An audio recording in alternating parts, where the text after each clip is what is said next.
Assalamualaikum para pembaris, kembali lagi dengan saya Rustoni di channel Arun Barat TV. TV-nya para penggemar baris. Kali ini saya kedatangan tamu dengan saudara Jana Tulil. Beliau Arun Bara angkatan 013 dan menjabat sebagai Palurah atau Palu di angkatannya. Assalamualaikum Kang. Ya, waalaikumsalam warahmatullahi wabarakatuh. Gimana kabarnya? Alhamdulillah, masih diberikan kesehatan jasmani, rohani. Kesibukan sekarang kan sekolah daring gitu. Nah, kesibukan kalau selesai sekolah tuh kesibukannya apa selama pandemi? Selama pandemi, ketika sudah melaksanakan tugas, kan kita diberi tugas secara daring ya. Kadang diberi tugas lalu tidur lagi. Kadang tidur ya, kadang bantu-bantu orang tua, tapi lebih dominan sih karena nganggur Kang ya. Jadi ya itu saja Kang ya. Kayak semacam bantu-bantu orang tua, terus ya main sama temen, kadang ngegame gitu. Kalau belajar sih di waktu-waktu tertentu, terus juga ya nyempetin waktu-waktu luang lah buat belajar kayak bahasa atau sebagai semacamnya lah. Pernah ngeluh nggak sih pernah ngeluh nggak sekolah daring gitu? Ngeluh. Gimana kata-kata ngeluhnya? Kadang ngeluh banget kan ya, karena di masa-masa akhir-akhir sekolah gitu, akhir-akhir tahun buat kita jadi kita kan udah kelas 3 ya ibarat kan ini tuh puncak gitu sama teman-teman bareng apalah. Nah otomatis sekarang nggak bisa kumpul-kumpul gitu, kumpul-kumpul dibatasin apa segala macem. Sekolah nggak bisa kenal sama adik-adik kelas yang baru ya.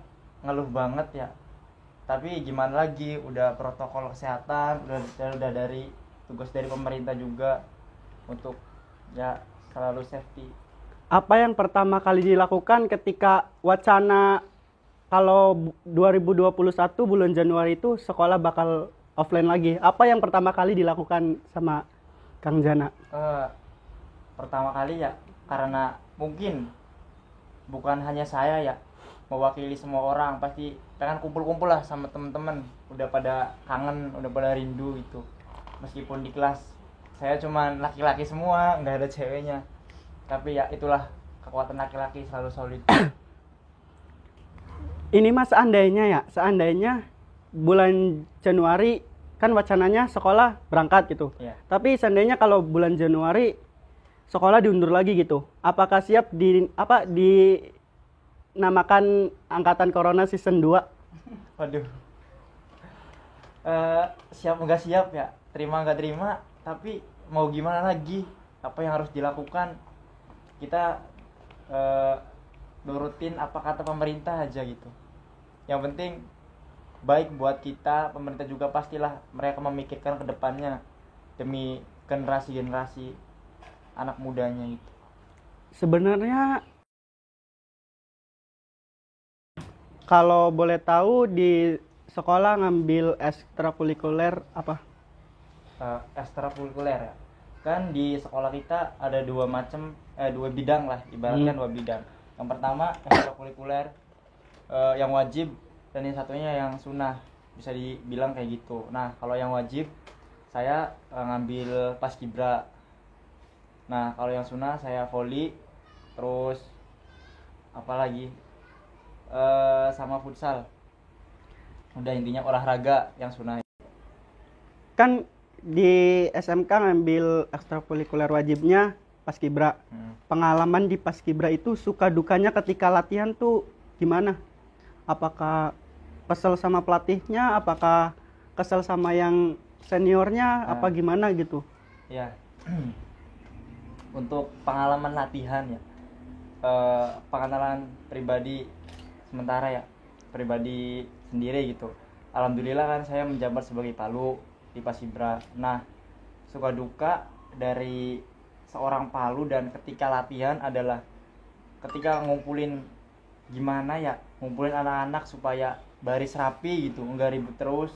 Nah, terus juga sebagai penanggung jawab ketika ada masalah baik dari adik kelas atau angkatan sendiri. Kan saya udah senior, bisa dibilang seperti itu. Nah, terus juga kalau untuk latihan kebanyakan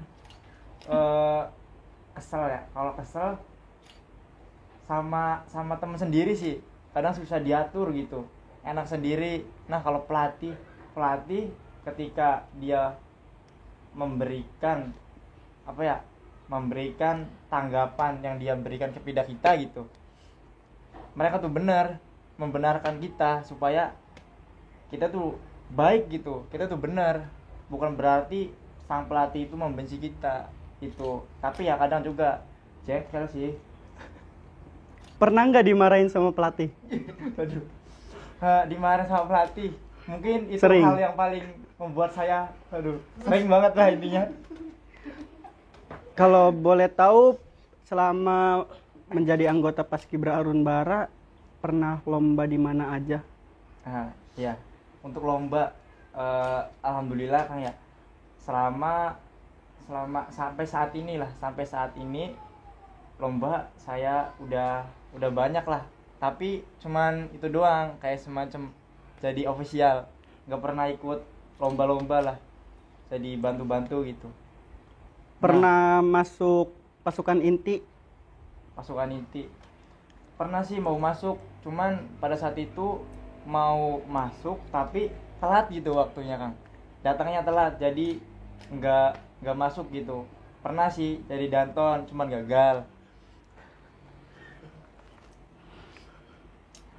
Ya seperti itu, Kang ya.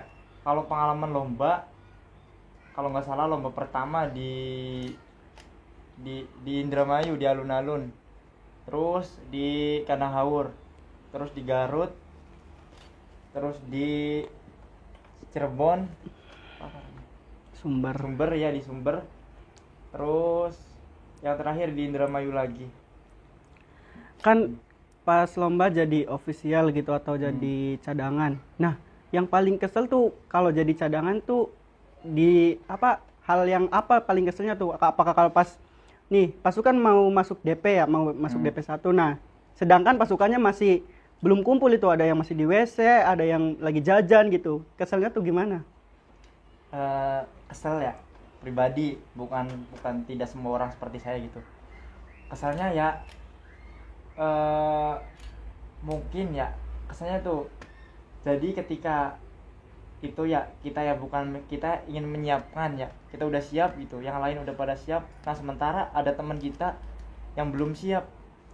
Jadi ya yang repot tuh kita. Sebenarnya kita sebagai official itu hanya mendampingi, membantu, dan selebihnya kalau untuk diri kan masing-masing sendiri gitu. Kalau untuk diri sendiri kita hanya membantu, bukan berarti melebih-lebihkan gitu. Asalnya ya gitu kan. Pernah nggak sih, kan udah mau masuk DP sedangkan yang lain masih di toilet? Pernah nggak sampai official sampai lari-lari nyari-nyari di setiap toilet gitu, anak Arunbara di mana gitu? Pernah nggak? Pernah, alhamdulillah pernah. Jadi ketika lomba di Garut, kalau nggak salah lomba di Garut ya, mungkin karena pas baru datang, terus juga belum kenal banget sama alamnya, belum adaptasi sama alam. Jadi pasukannya pada ngecret semua. Semua. Ketika udah di DP, ada tuh senior saya, namanya Rustoni kalau nggak salah. Iya. yang lain udah pada baris, udah pada siap lah. Malah dia ke WC ngapain gitu? Udah cakep, udah pakai berjak, slayer, shadow. Nah dia ke WC, coba aja. Saya sampai lari-lari. Saya sampai belum mandi, saya waktu itu. Bentar, tadi tuh kata-kata ada bedak, ada slayer. Slayer tuh apa? Slayer maksudnya shadow gitu. Oh, liner. Kan tadi udah nyeritain tentang keluhnya, tentang ngeluh apa gitu. Nah, Ya, sekarang bagian senengnya gitu masuk Paskibra Arunbara itu gimana sih? Ya kalau untuk senang ya, semua pasti merasa senang lah. Hanya saja ada sedikit yang tidak menyenangkan. Tapi di dalam Paskibra yang membuat senang adalah ketika kita bareng sama teman kumpul gitu. Nah di situ ada kekompakan, ada rasa kekeluargaan yang menyatu pada diri Paskibra. Itulah yang membuat para pembaris itu mau mau apa ya, yang mau masuk Paskibra tuh karena itu, karena kekompakan gitu ya. Kan di Paskibra Arunbara kan terdiri dari berbagai pasukan kan ya. Ada pasukan Kesatria Samudra, ada Putri Samudra, terus banyak sih, dan ada lagi yang istimewa yaitu pasukan Pedang Pora. Nah, Kang Jana tuh masuk di salah satu pasukan tersebut apa tidak masuk sama sekali? Ya, alhamdulillah selama saya di Paskibra saya pernah kayak masuk semua pasukan lah, di pasukan heterogen pernah, di pasukan laki-laki pernah, meskipun nggak lomba juga. Tapi yang lebih dominan menurut saya di Pedang Pora. Dan alhamdulillah di pasukan Pedang Pora saya sebagai komandan Pedang Pora. Nah, untuk pengalaman ya di Pedang Pora, memang kenapa Pedang Pora dinamakan sebagai pasukan yang istimewa? Ya karena dari segi latihan, terus dari segi pemilihan juga udah beda gitu dari pasukan-pasukan yang lain. Dari mendapatkan pedang apalah segala macam, termasuk diklat lah, intinya semua penuh perjuangan di Pedang Pora. Nah, untuk pengalaman di Pedang Pora ialah ketika ketika ini melakukan atau ditugaskan untuk tampil di resepsi pernikahan orang gitu. Nah, itu tuh suatu pengalaman yang amat mengagumkan lah. Di satu sisi kita dipandang oleh semua orang, dan di satu sisi kita juga dapat bayaran gitu. Enggak kayak pasukan lomba kan kita malah yang bayar, bisa jadi seperti itu. Nah, untuk pengalaman ya, kalau Pedang Pora pernah di senior Arunbara. Di senior Arunbara ada, terus di guru ya, yang pertama tugasnya di Ibu Testia, itu selaku guru di SMK 2 Indramayu, dia sebagai guru wirausaha. Nah, terus yang kedua di Kang Tarodin, dia sebagai guru juga di SMA Negeri 2 Indramayu sebagai staf TU. Terus ketika pas milad di SMK 2 Indramayu, alhamdulillah tampil dengan gemilang. Terus di acara perpisahan kelas 12 waktu 2018, alhamdulillah juga dengan sukses melaksanakan tugas. Nah, dan yang terakhir adalah ketika di pelatih Arunbara sendiri. Nah, itu sangat mengagumkan sekali. Nah, kan ini kembali ke masalah perlombaan lagi ya sebagai ofisial. Nah, kan kalau habis lomba kan itu apa, beres-beres terus apa, itu apakah tugas ofisial apa tugas semuanya gitu? Nah, untuk beres-beres terakhir, intinya itu tuh ending finishing lah. Nah, itu tuh seharusnya bukan hanya ofisial yang menjadi tugasnya ofisial, bukan tugas utama ofisial, tapi itu tugas semua gitu. Meskipun ya yang dominan ada ofisial, karena mereka adalah tim bantu lah, tim membantu, tim yang selalu ada. Tapi ya karena kita juga kan menggunakan, ya harus bareng-bareng, katanya kan pasti berkompak. Kalau orang kompak kan ya harus suka duka jalani bersama gitu. Terus pernah nggak sih kan pulang lomba gitu, terus nyampe sekolah apa malam gitu kan, otomatis nginep di sekolah. Nah, besoknya kita dapat dispen gitu. Pernah nggak sih kan lumayan kan dapat dispen, jadi kita habis pulang lomba nggak pulang ke rumah, pernah nggak? Ya, pernah.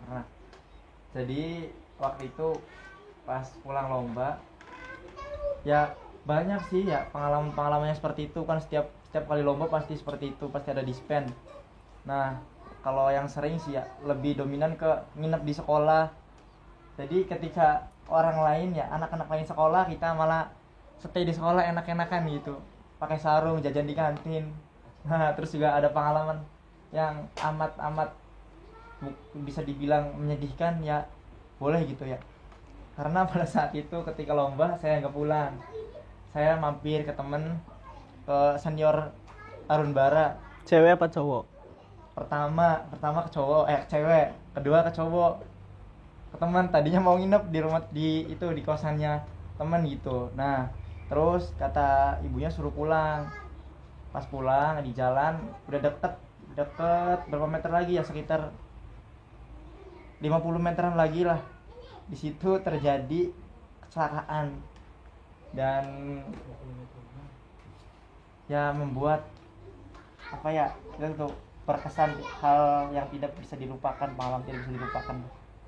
Jadi ya pesan ya buat saya ya, ketika kita selesai melaksanakan apapun itu, ketika orang tua kita sudah mencari kita, alangkah baiknya kita nurut lah.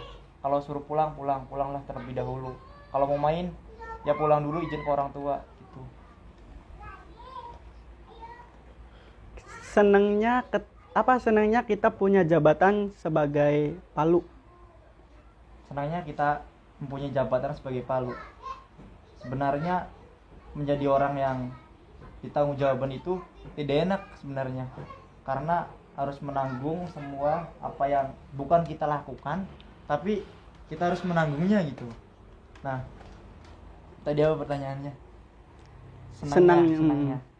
Senangnya adalah suatu kebanggaan dari sekian banyaknya taruna-taruni, dari sebanyaknya anggota Paskibra, kita bisa mewakili mereka gitu. Kita lebih unggul dari mereka. Nah, mungkin ini pertanyaan sebelum yang terakhir ya. Pernah gak sih hunting bareng touring bareng gitu sama anggota Arun Bara gitu? Hunting bareng atau touring ya? Alhamdulillah, ketika waktu tahun lalu tahun lalu 2019 kalau nggak salah, touring bareng Arun Bara, bareng senior yang udah lampau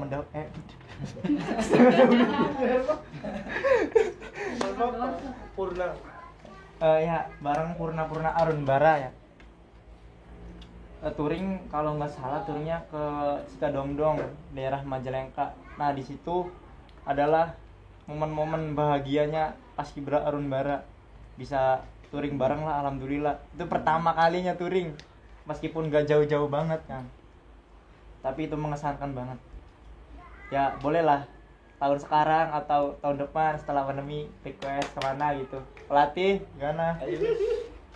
Ada pengalaman lagi ya, ini sebagai bukan semua sih, hanya perwakilan beberapa orang yang ikut waktu tur ke Garut, pertempatan di Gunung Cikuray. Nah, di situ awalnya ragu-ragu sih niatnya ke gunung dekat di Majalengka doang, di Tampomas, tapi alhasil ketika mau berangkatnya doang ya malah jadi perubahan rencana gitu, malah ke Garut. Nah, di situ pengalaman yang pertama kalinya saya ya naik gunung, jadi suatu yang mengesankan gitu. Mau terulang lagi, ayo, rindu muncak. Boleh diceritain gitu selama perjalanan ke Garut, ke Gunung Cikuray? Ya, untuk perjalanan ya, kalau dari Indramayu ke Garut sekitar 5 jam itu pokoknya udah panas ya. Jadi di sana kita ada teman-temannya dari senior gitu, teman pena. Nah, kita nginep di situ, kita istirahat di situ, kita sampai disambut, dan kita nggak langsung naik tapi istirahat, besok baru naik. Terus ketika naik gitu udah persiapan packing apa segala macam, naik. Nah, sampailah di posko pendakian, prepare apa segala macam, terus naik. Belum nyampe pos 1 tapi ada senior saya yang nggak kuat gitu, udah mau nyerah. Sampai carrier-nya mau dibawain, coba carry udah dibawain, udah nyampe di pos 3 masih ngeluh, di pos 2 kakinya tergilir, coba aja. Aduh, namanya siapa sih ya, lupa siapa namanya Kang. Kalau boleh tahu perjalanan apa ya dari base camp gitu nyampe puncak tuh berapa jam gitu? Iya, perjalanan dari base camp sampai puncak eh, bukan ini, bukan apa ya, Jam lagi. target lah, bukan jam lagi namanya. Kalau target kita 5 jam nyampe, tapi Taunya tahu-tahunya meleset banget, nggak lebih 2 sampai 3 jam. Nyampe berapa jam, dari jam 6 start jam 6 nyampe sana jam 5, bayangin. berarti seharian ya. Iya, Nah, seharian penuh. kendalanya tuh pas naik ke Cikuray itu kendalanya apa sama orangnya apa sama alamnya gitu jadinya nyampenya apa lama tuh. Kalau faktor itu ya pertama dari kitanya. Nah, saya pribadi, saya juga karena baru naik ya mungkin belum terbiasa naik gunung, jadi lama gitu, gampang istirahat. Terus juga teman-teman juga banyak yang baru-baru pemula. Ya pertama faktor dari kitanya, kedua faktor alam, karena ya jalurnya lumayan curam banget gitu, bisa dibilang curam lah untuk pemula. Pas udah sampai puncak kan katanya di Garut kan gunung yang tertinggi Cikuray gitu. Jadi ibaratnya bisa dibilang kayak apa negeri di atas awan juga bisa dibilang gitu kan ya, banyak samudra awan gitu. Nah, Ya. ekspektasi dari base camp sampai puncak tuh apakah ekspektasinya kalau sampai puncak dapat samudra awan apa enggak? Kan kebanyakan orang-orang kan naik ke Gunung Cikuray ekspektasinya pengen lihat samudra awan gitu. Ya. Tapi ternyata teman saya juga yang orang Karawang, dia udah 2 kali naik ke Gunung Cikuray tapi belum sama sekali dapat samudra awan. Ya kalau untuk itu ya bukan berarti ekspektasi, tapi itu tuh suatu keberuntungan kita gitu ya. Cikuray bisa dibilang gunung yang salah satu mempunyai samudrawan yang bagus lah, indah, dan alhamdulillah apa yang diharapkan dari pertama kita berangkat sampai atas, kita mendapatkan samudra awan, disambut dengan baik oleh alam, tidak ada masalah meskipun ya adalah sedikit, tapi kita senang-senang di sana. Meskipun ketika malam hujan datang, terus ada salah satu bukan salah satu, saya sendiri sih ya, saya sendiri yang saya sendiri yang mengalami gejala hampir hipotermia karena pertama faktor perlengkapan ya, perlengkapan kurang lengkap lah. Terus juga nggak pakai flysheet, nggak ada SB, jadi ya mau nggak mau resikonya gede gitu. Tapi alhamdulillah teman-teman saya dengan sigap menangani kejadian tersebut sehingga saya alhamdulillah selamat sampai pulang ke rumah lagi. Oke, mungkin itu pertanyaan yang lumayan. Mungkin ini pertanyaan yang terakhir, bisa berikan motivasi atau apa semangat buat para subscriber Arun Bara TV maupun adik-adik junior Arun Bara yang nggak bisa sekolah karena pandemi, yang nggak bisa latihan gara-gara pandemi, boleh bisa kasih motivasi biar mereka tetap semangat. Ya, kalau untuk adik-adik kelas ya, secara di Paskibra, meskipun kalian nggak bisa, kalian masih nggak termasuk dalam pasukan, masih terus-terusan dimarahin sama pelatih, nggak bisa, tapi kalian jangan menyerah gitu aja gitu, nggak usah menyerah, nanti juga kalian pasti bisa dengan seiring berjalannya waktu. Nah itu juga kalau kaliannya mau, kalian harus semangat dan selalu di hati Paskibra. Nah terus juga kalau untuk daring ya, sekolah bukan hanya kalian saja yang merasakan tidak enak melaksanakan daring seperti ini, saya juga merasakan hal tersebut sama seperti kalian. Tapi ya mau gimana lagi gitu, jalanin aja sebisanya kita, semampunya kita. Pasti juga kalau kitanya ada keniatan untuk belajar, apapun kondisinya, apapun rintangannya, pasti kita akan melaksanakan hal tersebut dengan suka hati, dengan senang hati kita, dengan ikhlas. Nah untuk motivasi buat subscriber Arun Bara, meskipun Arun Bara masih di bawah karir, yang masih merintis karir lah, masih belum banyak subscriber, penontonnya apa segala macam, bukan berarti yang apa ya akan selalu di bawah gitu. Mungkin kalian yang subscribernya udah 25 juta, 17 juta, just no limit, Atta akan kita saingi. Oke, terima kasih buat Kang Janatulil yang udah memberikan informasinya tentang dunia paskibra maupun dunia pecinta alam. Mungkin cukup sekian dari saya Rustoni, dan jangan lupa like, komen, dan subscribe. Wassalamualaikum warahmatullahi wabarakatuh. Waalaikumsalam warahmatullahi wabarakatuh.